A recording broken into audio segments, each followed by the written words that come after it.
In October, Manila will host a yearly joint military exercise with the U.S. The exercises are set to take place at the beginning of October at Luzon. Lieutenant Yelto, the spokesperson for the Philippine military, informed the press. The drills will cover the fundamentals of anti-submarine, anti-surface, anti-air, and electronic warfare.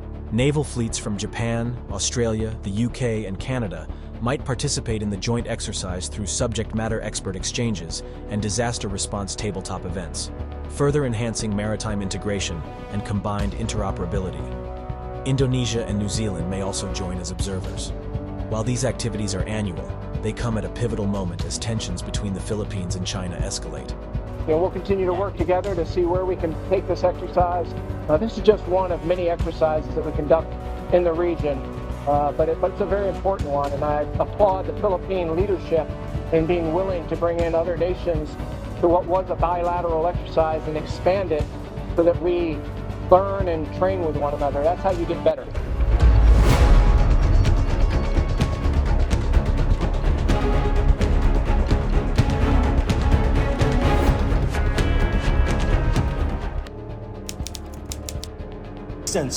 Sama-sama equips us to face an array of threats together. For us in the Philippine Navy, this activity serves as a vital platform for capacity building and empowers us to refine our naval warfare capabilities. In mid-September, the Philippines reported significant damage to the marine ecosystem in the Sabina Shoal due to the presence of Chinese vessels. The Philippine Coast Guard unveiled extensive footage of vast patches of broken and bleached coral, leading officials to accuse China of massive destruction. However, the Chinese Ministry of Foreign Affairs dismissed the allegations as false and groundless. They're under attack every day on the high seas, and there's no better way to ensure sovereignty and security than to sail and to operate together, sama-sama. Through multilateral exercises like sama-sama, through your leadership, we can protect, strengthen, mend the fabric of peace. Weeks later, the Manila Coast Guard detected a floating barrier erected by the Chinese Coast Guard around Bajo de Masinloc, Panatag Shoal. The Philippine government commissioned its military to covertly remove the barrier. The Philippine president assured that any floating barrier installed by China's Coast Guard in the disputed South China Sea would be dismantled. He declared his nation's commitment to avoiding confrontation, but vowed to staunchly defend its waters. President Ferdinand Marcos Jr. expressed his public displeasure over China's installation of the approximately 980-foot-long barrier at Scarborough Shoal's entrance, which was dismantled under his directive.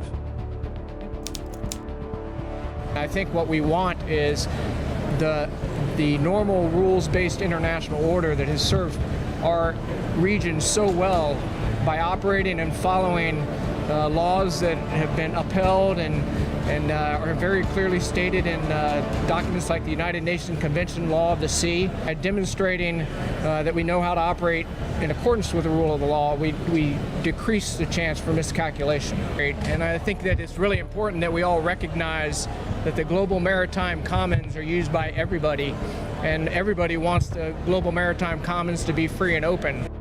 The South China Sea, one of Asia's most disputed maritime zones, sees barriers at the Scarborough Shoal entrance as a breach of international law and the sovereignty of the Southeast Asian nation.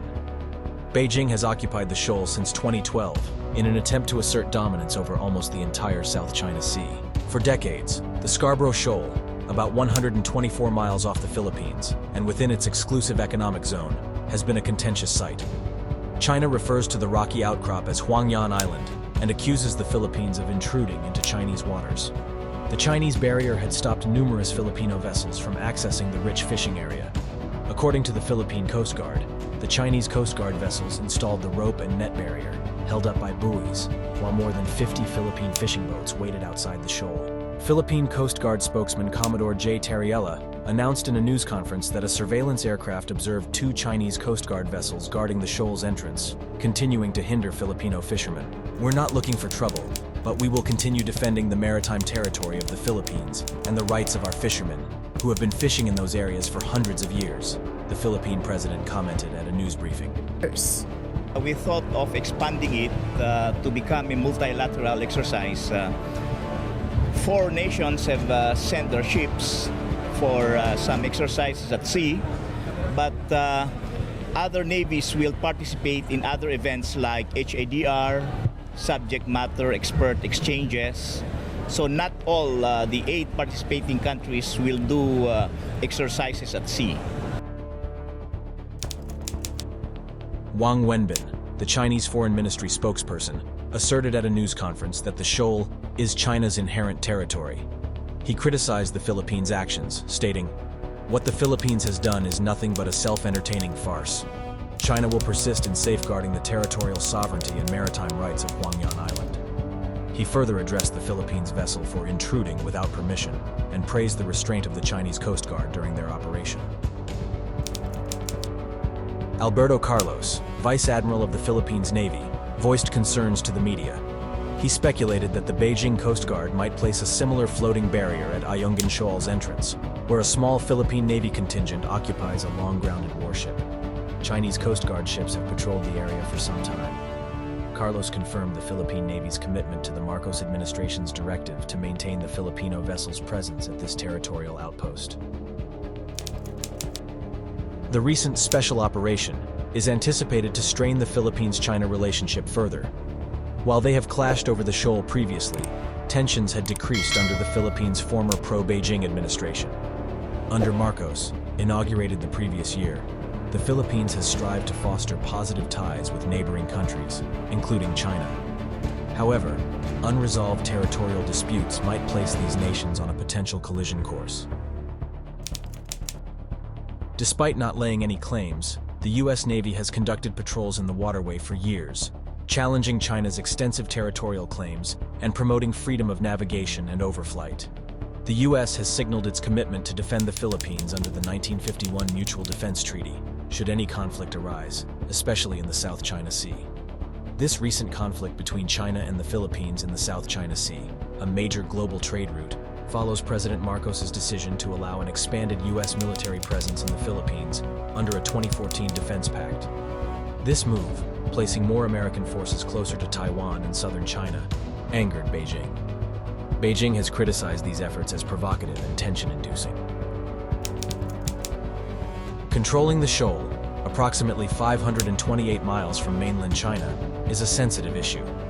China has consistently maintained a presence of Coast Guard ships and fishing vessels in the area for the last decade.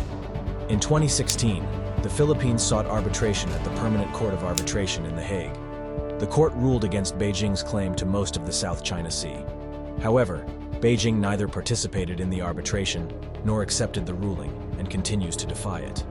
The Philippine Coast Guard's act of dismantling the barrier signifies the Philippines' resolve to ensure its sovereignty, despite China's attempts to block them. "Whatever they install, we will remove," Alberto Carlos told journalists. This brings us to the end of the video.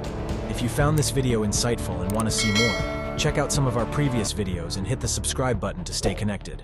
If you found this video insightful and want to see more, check out some of our previous videos and hit the subscribe button to stay connected.